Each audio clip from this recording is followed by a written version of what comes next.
tam tam tam, je t'entends. Tam tam tam tam, je t'entends. Tam tam tam tam, je t'entends. Tam tam, je t'ai dans le sang. Salut les humains, bienvenue sur Tam Tam la radio, dans votre chronique Le Cri du Tam Tam. Aujourd'hui, j'ai une invitée de marque. Ouais, pour moi c'est une invitée de marque parce que elle est dessinatrice animalière. Et ce qu'elle fait, c'est absolument remarquable. Il s'agit d'Adeline Terpeau.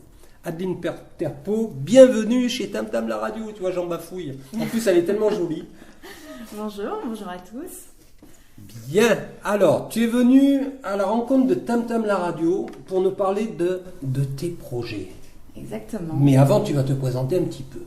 Bien. Ben oui. Alors, que dire Qui es-tu, Adeline Terpeau?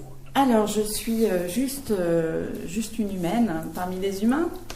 Mais effectivement, je dessine, moi, depuis toujours. Et j'ai décidé, effectivement, il y a quelques années, d'en faire mon métier. D'accord. Enfin, décider, c'est peut-être un bien grand mot. Je vais dire que c'est plus venu à moi comme une évidence que comme un choix, parce que c'est difficile de choisir de vivre de Oui, de tout ça. à fait. C'était naturel pour toi de dessiner. Voilà. Exactement.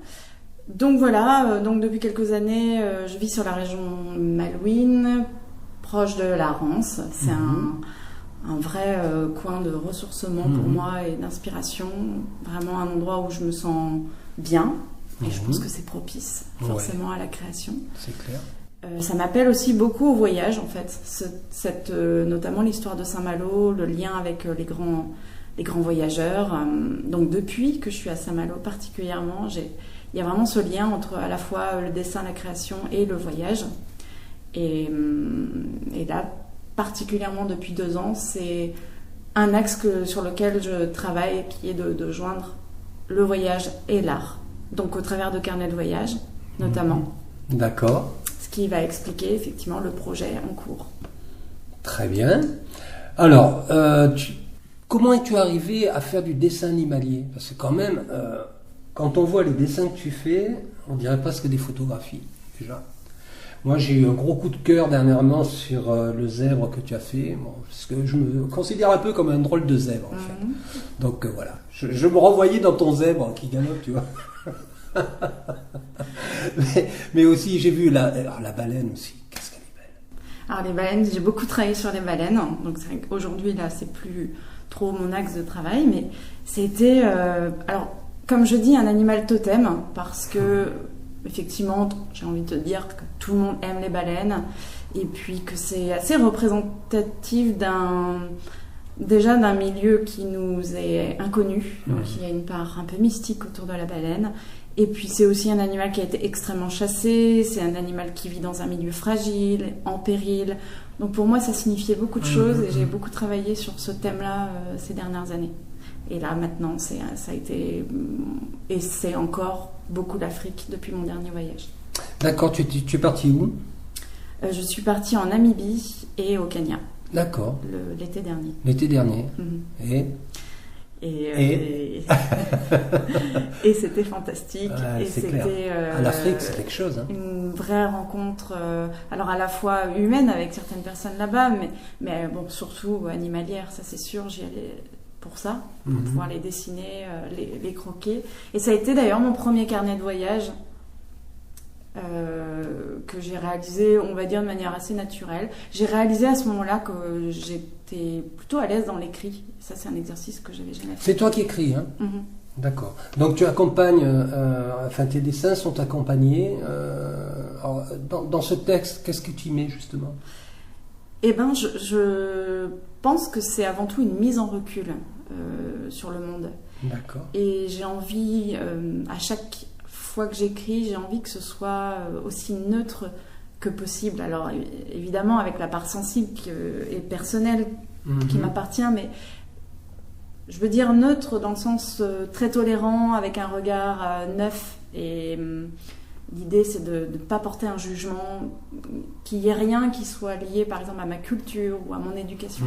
Quelque chose qui se veut vraiment un regard de nouveau-né. Voilà, j'arrive dans un territoire, je ne connais rien, aucun jugement et aucun a priori. Et voilà, j'écris mais beaucoup sur mes sensations en fait, le ressenti. Vraiment, ça passe par tous mes sens. D'accord. C'est ton numéro 1 de carnet de voyage, donc ce projet-là ou...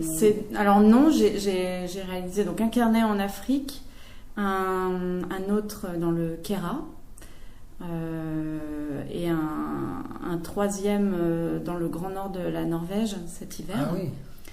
Voilà, pour aller voir les orques. Et là, c'est le premier projet qui se veut destiné à l'édition. À l'édition. Très bien. Alors, comment tu procèdes là maintenant ? Concrètement, est-ce que tu as trouvé des éditeurs ? C'est auto-édité ou c'est une campagne de financement participatif ? Alors là, effectivement, je n'ai encore absolument pas sollicité les éditeurs. C'est effectivement une option que j'envisage. Avec, on va dire, la première solution, ce sera de l'auto-édition. D'accord. Ce pourquoi je fais effectivement un appel au financement participatif, parce que donc qui dit auto-édition dit effectivement un certain coût, avec tout un travail au préalable de technique, avec des BAT, des bons à tirer, qui seront bon. Voilà, qui seront à faire par des professionnels. Donc voilà. Et puis le voyage en soi a un coût. Après, c'est pas ce que financera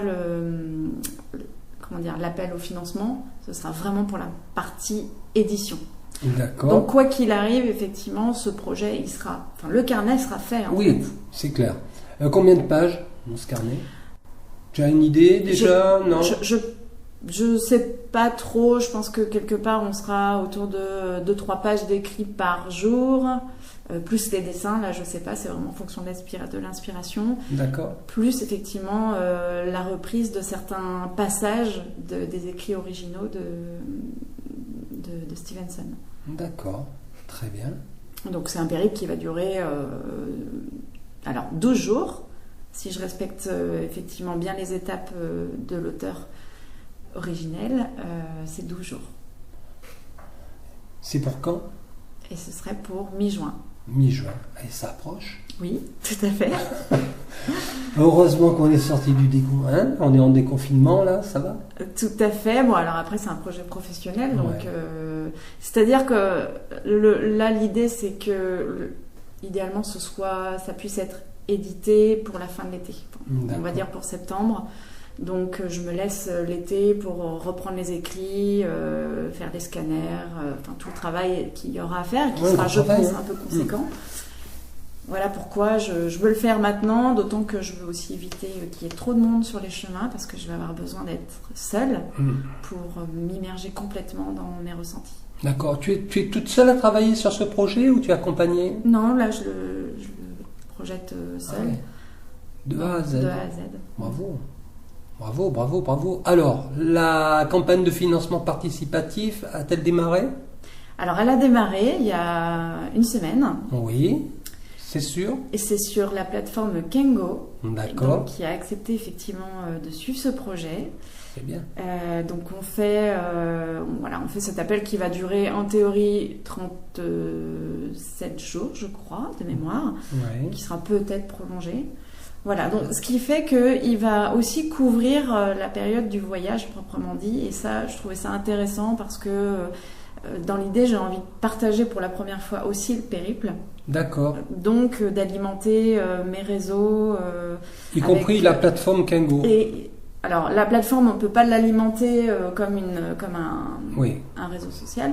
Mais par contre, oui, sur les réseaux, Instagram, Facebook, partager des photos, des vidéos tous les jours de mon périple. Voilà, comme ça, les gens vont être un petit peu avec moi et voir un peu comment ça se passe. Clairement.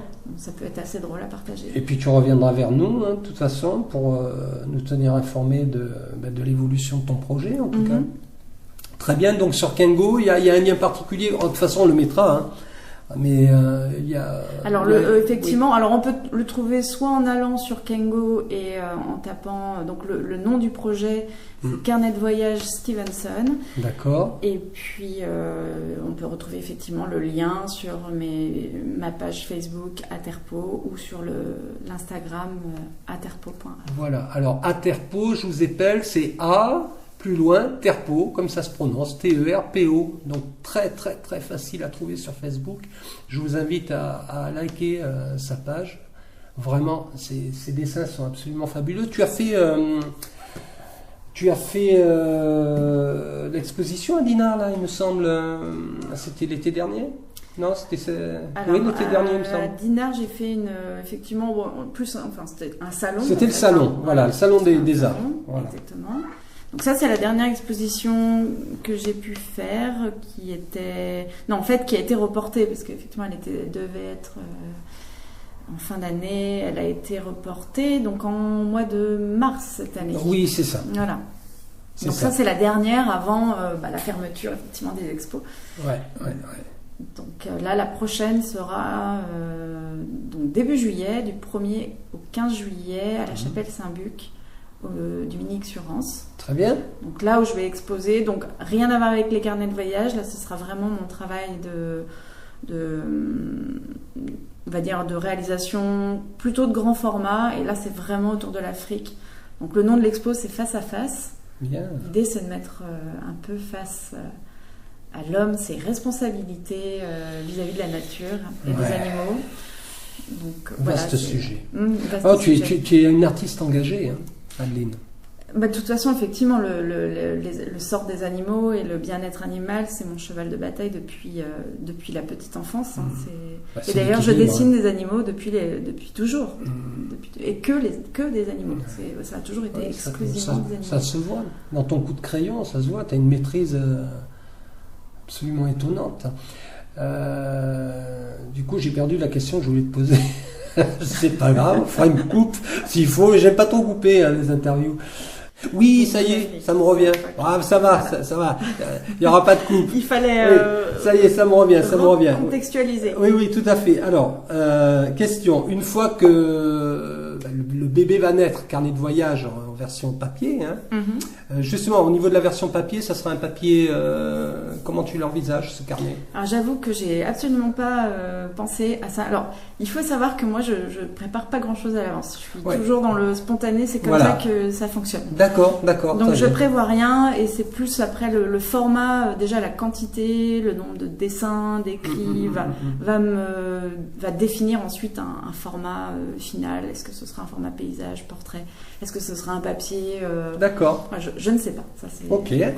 Voilà. Mais la vraie question cette fois-ci, est-ce que par exemple tu envisages de faire des médiathèques, par exemple, une sorte de présentation de ton livre, de ton carnet de voyage, et te raconter auprès du public? Alors ça, ce serait T'as vu? très sympa. Pas mal, hein, l'idée. Alors, mais moi, c'est ce qui me vient à l'esprit tout de suite, parce que t'as la démarche pédagogique derrière tout ça. Oui. Tu vois alors en fait, le projet de carnet de voyage, il est né petit à petit. C'est assez drôle parce que finalement, de mon premier carnet, j'ai rédigé en Afrique. Finalement, il y a très peu de temps, c'était il n'y a même pas un an. Je suis rentrée, j'ai fait une exposition à la fin de l'été, c'était à l'abbaye de Léon. Et j'avais effectivement donc présenté mon travail, mais qui n'avait rien à voir avec mon voyage. Mais j'avais mis à disposition des visiteurs mon carnet.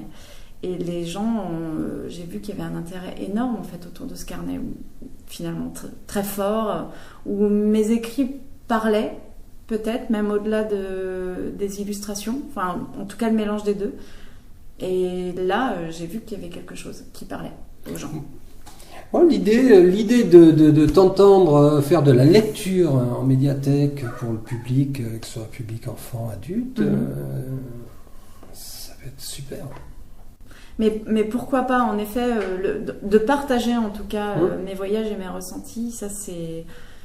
Alors c'est un axe qui m'intéresse énormément, et c'est d'ailleurs pourquoi je fais ce carnet de voyage Stevenson, parce que Là, on n'est plus sur quelque chose de personnel, on n'est pas sur un voyage personnel, on est sur un voyage que j'ai découvert, donc celui de Robert Louis Stevenson à la fin du 19e siècle, qui m'a parlé d'actualité.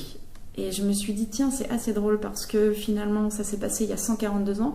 Mais à l'époque, cet auteur, qui avait déjà pris du recul dans sa marche, ce qui est souvent le cas d'ailleurs des marcheurs, raconte un monde qui est en changement, raconte ses interrogations face à l'accélération de l'industrialisation, du matériel et son inquiétude et finalement son regard sur des gens très simples parce qu'il traverse des régions effectivement très pauvres à ce moment-là et les gens qu'il rencontre, à la fois des paysans et à la fois beaucoup de religieux qui ont des vies très sommaires et se rend compte que ces gens-là sont heureux en fait et qui vivent dans un environnement extrêmement bienveillant, quoi. Enfin, dur, mais qui les rend heureux. Bien sûr.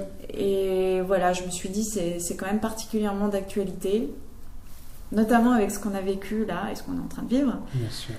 Donc je me suis dit, tiens, il faudrait faire ce parallèle, d'autant que le voyage en fait de Stevenson n'a jamais été illustré.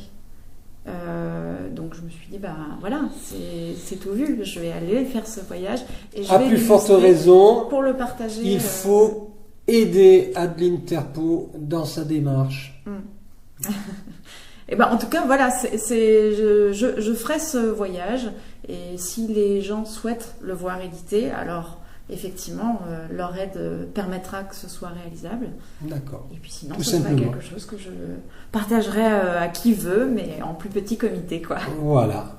Bon, alors, surtout, j'invite les auditeurs à se rendre sur le site de Tam Tam la radio. Vous trouverez toutes les coordonnées d'Adeline, le lien vers la campagne de financement participatif.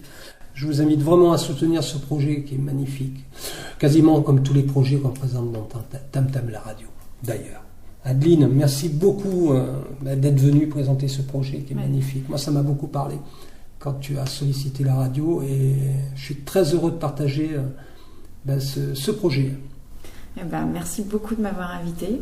Ça me fait très plaisir aussi de pouvoir à la fois parler de ce projet et au sein d'une radio très locale. Voilà, disons que ça colle bien à ma c'est une radio philosophie. Locale mais ouverte sur le monde. Eh ben c'est parfait, c'est exactement ça. Mais je donc t'ai dit, tu colles parfaitement. Penser global et agir local. Voilà. Bon les humains, on vous embrasse. À très bientôt. Tam tam tam tam, je t'en